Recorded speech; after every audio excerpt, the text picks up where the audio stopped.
The radio crackled to life in the depths of Pearl Harbor's intelligence center, its static-filled transmission carrying words that would reshape the Pacific War. Commander Joseph Rochefort hunched over his desk, pencil trembling slightly as he decoded the intercepted Japanese message dated June 1st, 1942. The enemy was planning something massive, something they called Operation MI, a strike against what they referred to only as AF. Rochefort's team had been working around the clock for weeks, piecing together fragments of encrypted communications, like archaeologists reconstructing ancient pottery. The Japanese Navy's JN-25 code had proven stubborn, but American cryptanalysts had cracked enough to understand the scope of Admiral Isoroku Yamamoto's ambitions.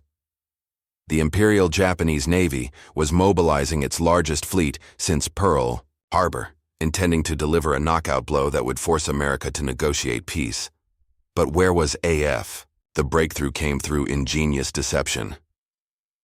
Rochefort ordered Midway Atoll to transmit an uncoded message reporting fresh water shortage problems. Within hours, Japanese intelligence intercepted and relayed this information, noting that AF was experiencing water difficulties. The puzzle pieces clicked into place. AF was Midway, the tiny coral atoll that served as America's westernmost outpost in the Pacific. According to historical records from the Naval History and Heritage Command, Admiral Chester Nimitz faced an impossible decision. The Japanese fleet approaching Midway would include 4 aircraft carriers, Akagi, Kaga, Soryu, and Hiryu, along with battleships, cruisers, and destroyers, totaling over 100 vessels. Against this armada, Nimitz could muster only 3 carriers, Enterprise, Hornet, and the hastily repaired Yorktown, which had limped back from the Coral Sea battle just days earlier. The American strategy relied entirely on surprise. While Yamamoto expected to catch the Pacific Fleet at Pearl Harbor, Nimitz positioned his carriers northeast of Midway, beyond the range of Japanese reconnaissance planes. The plan was audacious in its simplicity. Strike the enemy carriers while their aircraft were attacking Midway, catching them vulnerable with bombs and fuel scattered across their flight decks. Lieutenant Commander Wade McCluskey studied the tactical briefing aboard Enterprise, his weathered face grim with understanding. As commander of the ship's air group, he would lead 37 dive bombers into what promised to be the most critical naval engagement in American history. The pilots around him, young men barely out of their teens, listened with mixture of excitement and terror as intelligence officers outlined the enemy's strength. Meanwhile, on Midway itself, Marine defenders worked frantically to prepare for the incoming assault. Colonel Harold Shannon's 22nd Marine Aircraft Wing had assembled every available aircraft, from obsolete Buffalo fighters to hastily converted torpedo bombers. They knew their equipment was outmatched by Japanese Zeros and Nakajima bombers, but they also understood their role: absorb the first wave of attack and buy time for the Navy's counterstrike. As June 3rd dawned across the Pacific, 2 massive fleets moved toward their destiny. Admiral Chuichi Nagumo's carrier striking force approached from the northwest, confident in their superiority and expecting easy victory. Unknown to them, American carriers lurked in the pre-dawn darkness, their flight decks bustling with final preparations for the most important battle of the Pacific War. The first Japanese aircraft appeared on Midway's horizon at 6:30 in Aish, the morning of June 4, 1942, their engines creating a distant rumble that grew steadily louder. Marine lookouts counted 108 bombers and fighters approaching in perfect formation, their rising sun insignias glinting in the early sunlight. On the ground, air raid sirens wailed across the tiny atoll as defenders scrambled to their positions. Captain Marion Carl led his squadron of Buffalo fighters into the morning sky, knowing their obsolete aircraft stood little chance against the superior Japanese Zeros. The Marines fought with desperate courage, but the outcome was predetermined. Within minutes, 15 of 25 defending fighters were shot down or damaged beyond repair. Carl himself barely escaped with his life, his bullet-riddled Buffalo crash-landing on Midway's coral runway. Below, Japanese bombs rained down on the atoll's installations. The powerhouse exploded in sheets of flame, fuel tanks erupted like volcanoes, and the hospital disappeared beneath clouds of coral dust and debris. Marine gunners manning anti-aircraft batteries kept firing, even as shrapnel tore through their positions. Corporal Richard Whitman continued operating his gun after shrapnel severed his left arm, his determination representing the spirit of Midway's defenders. Aboard the Japanese carrier Akagi, Admiral Nagumo faced a critical decision. His strike leader, Lieutenant Joichi Tomonaga, radioed that a second attack would be necessary to neutralize Midway's defenses completely. But Nagumo's aircraft were already being rearmed for anti-ship operations, their armor-piercing bombs replaced with high-explosive munitions for ground targets. The changeover would require precious time, leaving his carriers vulnerable. Unknown to Nagumo, American torpedo bombers were already approaching his fleet. Squadron after squadron of obsolete Devastator aircraft lumbered toward the Japanese carriers. At wave-top height, their crews knowing they flew toward almost certain death, the Japanese Combat Air Patrol fell upon them mercilessly. Torpedo Squadron 8 from the Hornet was annihilated completely. Only Ensign George Gay survived, clinging to a life raft and watching the battle unfold from the water. Lieutenant Commander John Waldron had led his squadron with prophetic words.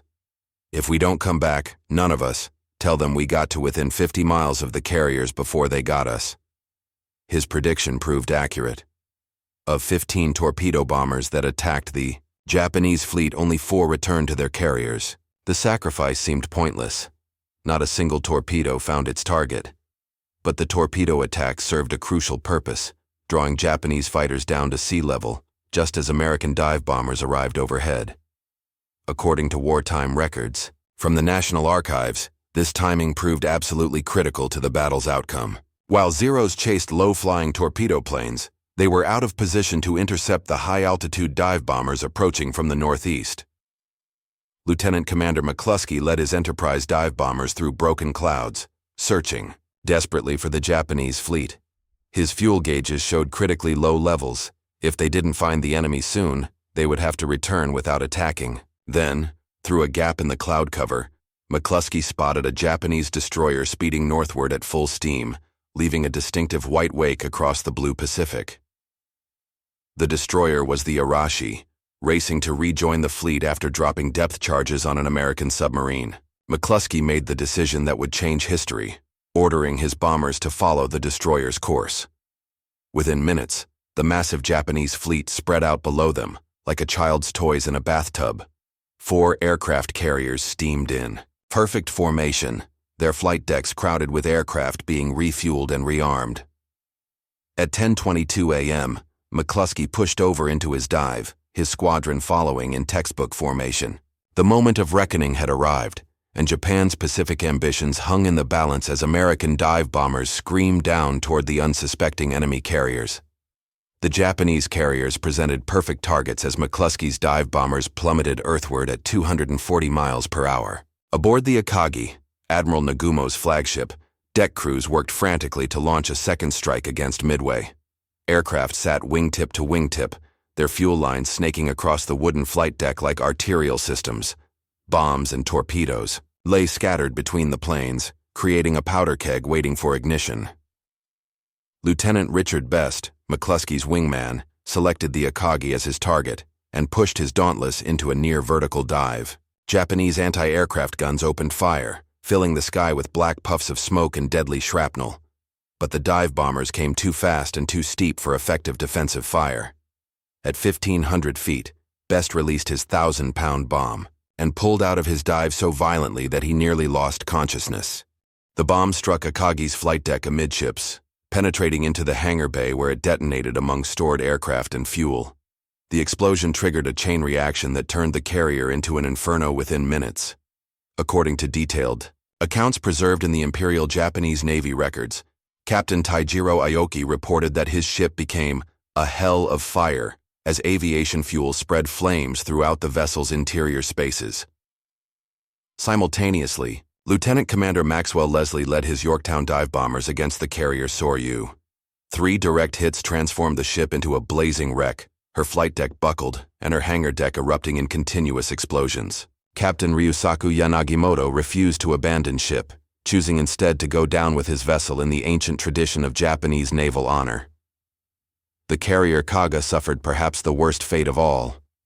Multiple bomb hits ignited fuel and ammunition. Throughout the ship, creating explosions so violent they could be felt on other vessels miles away. Commander Takahisa Amagai watched in horror as his flagship literally came apart beneath his feet, her steel plates peeling back like flower petals under the intense heat. In the span of 5 minutes, from 10:22 to 10:27 a.m., on June 4, 1942, 3 of Japan's 4 aircraft carriers had been mortally wounded. The pride of the Imperial Navy, veterans of Pearl Harbor and the Dutch East Indies, burned helplessly under the Pacific sun. With them died Japan's hopes of forcing America to negotiate peace through a decisive naval victory, but the battle was far from over. The surviving carrier Hiryu, under the command of Rear Admiral Taman Yamaguchi, immediately launched a counterattack. 18 dive bombers and 6 fighters took off from her flight deck, seeking revenge against the American fleet. Lieutenant Michio Kobayashi led the strike, his aircraft loaded with armor-piercing bombs designed to penetrate carrier flight decks. The Japanese found their target in the Yorktown, already damaged from the recent Coral Sea engagement. Despite heavy anti-aircraft fire from the carrier and her escorts, 3 bombs struck home. The first bomb penetrated the flight deck and exploded in the ship's uptakes, extinguishing fires in 5 of her 6 boilers. The second bomb detonated, deep in the ship's interior, starting fires that threatened her fuel storage compartments. Captain Elliot Buckmaster fought desperately to save his ship, but the damage proved too extensive. With fires raging out of control and the ship listing heavily to port, he gave the heartbreaking order to abandon ship. Sailors scrambled down ropes and life nets into the oil-slicked water, many of them wounded and barely able to swim. Yet even in apparent defeat, the Yorktown's crew demonstrated the fighting spirit that would ultimately win the Pacific War. Damage control parties worked until the last possible moment, and many sailors volunteered to return aboard to attempt salvage operations. Their courage epitomized the American response to Japanese aggression: resilient, determined, and utterly refusing to surrender despite overwhelming odds. As the afternoon sun beat down on the Pacific battlefield, smoke columns rose from burning carriers while rescue vessels pulled survivors from the water. But the most critical phase of the battle still lay ahead, as the surviving Japanese carrier prepared for one final, desperate attempt to snatch victory from the jaws of defeat. Admiral Yamaguchi aboard the Hiryu refused to accept defeat, even as smoke from 3 burning carriers darkened the western horizon. His remaining aircraft represented Japan's last hope of salvaging something from the disaster that had befallen the carrier-striking force. At 2:40 p.m., he launched a second strike consisting of 10 torpedo bombers and 6 fighters, personally leading them in what he knew might be his final mission. The Japanese pilots approached the American fleet with the determination of men who understood they were fighting for their nation's survival. Lieutenant Toshio Hashimoto's torpedo bombers came in low and fast, skimming the wave tops as American destroyers threw up walls of anti-aircraft fire. The Yorktown, still burning from the morning attack, presented an irresistible target for the approaching enemy aircraft. 2 torpedoes struck the crippled carrier on her port side, the explosions lifting her massive hull partially out of the water before she crashed back down with thunderous impact. The torpedo hits flooded her engine rooms and caused catastrophic structural damage that even her experienced damage control teams could not contain. This time, Captain Buckmaster knew his ship was truly doomed. But while the Japanese celebrated their successful attack on the Yorktown, American search planes had located the Hiryu. Lieutenant Samuel Adams, flying reconnaissance from the Enterprise, spotted the lone surviving enemy carrier, approximately 100 miles northwest of the main battle area. His radio message electrified the American fleet. 1 carrier, 2 battleships, 3 cruisers, 4 destroyers, course north, speed 25 knots. Admiral Raymond Spruance, commanding Task Force 16 from the Enterprise, immediately ordered a maximum effort strike against the Hiryu. Every available aircraft would participate: dive bombers, torpedo planes, and fighters from both Enterprise and Hornet. The attack would be led by Lieutenant Earl Gallagher, a veteran pilot whose steady nerves had already contributed to the morning's victories. At 5 p.m., as the sun began its descent toward the western horizon, American dive bombers appeared over the Hiryu. Admiral Yamaguchi had expected this moment and had positioned his combat air patrol to provide maximum protection. But the Americans had learned from their morning success, approaching from multiple directions to divide the Japanese fighter response. Gallagher's first bomb struck the Hiryu's flight deck forward of the island superstructure, the explosion creating a crater that prevented further aircraft operations. Additional hits followed in rapid succession, each bomb adding to the carrier's destruction. Aviation fuel ignited throughout the ship's interior, creating the same inferno that had consumed her sister carriers hours earlier. According to records maintained by the Naval War College, Admiral Yamaguchi made his final decision as flames consumed his flagship. Rather than abandon ship, he chose to remain aboard the Hiryu, sending a farewell message to Admiral Yamamoto. I am now going to share the fate of the Hiryu. I am grateful for the great favors shown me by the Emperor. I am sorry that I have not been able to better serve my country. Captain Tomeo Kaku stood beside his admiral as the Hiryu burned around them, both men accepting their fate with the stoic courage that characterized the Imperial Navy's officer corps. They were found the next morning by Japanese destroyers, their bodies still standing at attention on the carrier's bridge as she slipped beneath the Pacific waves. The destruction of all 4 Japanese carriers marked the effective end of the Battle of Midway, though scattered actions would continue for several more days. Admiral Yamamoto, aboard the massive battleship Yamato far to the rear of the action, received reports of the disaster with stunned disbelief. His carefully planned operation had resulted in the loss of Japan's most experienced carrier pilots, and the ships that had spearheaded the Empire's expansion across the Pacific. As darkness fell on June 4, 1942, the balance of power in the Pacific had shifted dramatically. Japan's offensive capability lay shattered beneath the waves, while America's industrial might was just beginning to reach full production. The reckoning in Midway's skies had determined the war's ultimate outcome, though years of bitter fighting still lay ahead. Dawn on June 5, 1942, revealed the full scope of destruction scattered across hundreds of square miles of Pacific Ocean. Oil slicks stretched to the horizon, marking the graves of 4 Japanese aircraft carriers and the dreams of empire they had carried. Debris fields told stories of individual heroism and collective tragedy, life rafts, aircraft fragments, and personal effects bobbing in the gentle swells. The USS Yorktown, though abandoned and listing heavily, refused to sink. Her tough construction and compartmentalized design kept her afloat despite catastrophic damage, creating an opportunity for one of the most dramatic salvage attempts in naval history. Captain Buckmaster returned aboard with a volunteer crew, determined to save his ship even as Japanese submarines prowled the area searching for easy targets. Commander Tanabe of the Japanese submarine I-168 had been stalking the American fleet since the previous day. Through his periscope, he observed the listing Yorktown and the destroyer Hammond alongside her, their crews working desperately to pump out flooded compartments and restore power. At 1:30 p.m., Tanabe fired a spread of 4 torpedoes at the tempting targets. 2 torpedoes struck the Yorktown while a third hit the Hammond amidships, breaking the destroyer's back with a thunderous explosion.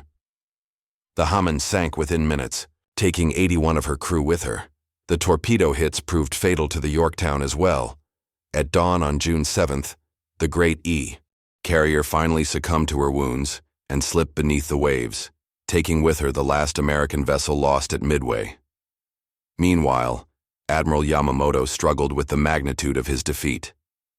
The loss of 4 aircraft carriers represented more than ships. It meant the deaths of Japan's most experienced naval aviators, men whose skills could not be quickly replaced. Lieutenant Commander Mitsuo Fuchida, who had led the Pearl Harbor attack and was recovering from appendicitis aboard the Akagi during the battle, later wrote that Midway marked the beginning of the end for Japanese naval aviation. The strategic implications became clear as American forces tallied their victory. Japan had lost approximately 3,000 men, including many of their most skilled pilots and technicians. 4 aircraft carriers, 1 cruiser, and numerous support vessels lay on the ocean floor. Against this catastrophe, American losses seemed almost insignificant. 1 carrier, 1 destroyer, and 147 aircraft with their crews. But the human cost extended beyond mere numbers. In the waters around Midway, American search and rescue operations continued for days. pulling survivors from life rafts and debris fields. Hospital ships worked around the clock treating burned and wounded sailors, many of whom would carry physical and emotional scars for the rest of their lives. The victory came at a price that reminded everyone involved of war's terrible reality. News of the victory reached Washington through coded communications that spoke in dry military language of successful completion of mission objectives. President Franklin Roosevelt understood immediately that the Pacific War had reached a turning point. In a private conversation with Secretary of the Navy Frank Knox, he reportedly said that Americans could now see the light at the end of the tunnel in their struggle against Japanese aggression. The Japanese government, following their policy of strict information control, initially told their population nothing about the defeat. Newspapers continued to report glorious victories and American retreats, while families of the dead received only vague notifications about their loved ones being killed in action in the Western Pacific. The truth about Midway would remain hidden from the Japanese people until after the war's end. For the pilots and sailors who fought in the battle, recognition came slowly, and sometimes not at all. Many heroes of Midway remained anonymous, their contributions known only to their immediate comrades. Lieutenant George Gay, the sole survivor of Torpedo Squadron 8, eventually received the Navy Cross, but 15 of his squadron mates who died in the attack were initially listed only as missing in action. The Battle of Midway had delivered Japan's reckoning in the skies over a tiny coral atoll, but the war's end still lay 3 years in the future. The victory provided America with the initiative and confidence needed to begin the long, bloody advance across the Pacific toward the Japanese home islands. 6 months after the battle, Midway Atoll had been transformed from a battered outpost into a major American base. Construction crews worked around the clock to repair damage from the Japanese bombardment and expand facilities for the growing Pacific Fleet. The tiny island that had once seemed insignificant now stood as a symbol of American determination and Japanese overreach. The psychological impact of Midway's victory resonated far beyond the Pacific theater. In London, Prime Minister Winston Churchill received news of the battle with obvious relief, understanding that American naval strength in the Pacific meant fewer resources would be needed to defend against potential Japanese expansion toward Australia and India. The victory also boosted morale among resistance movements throughout Japanese-occupied territories, proving that the seemingly invincible empire could be defeated.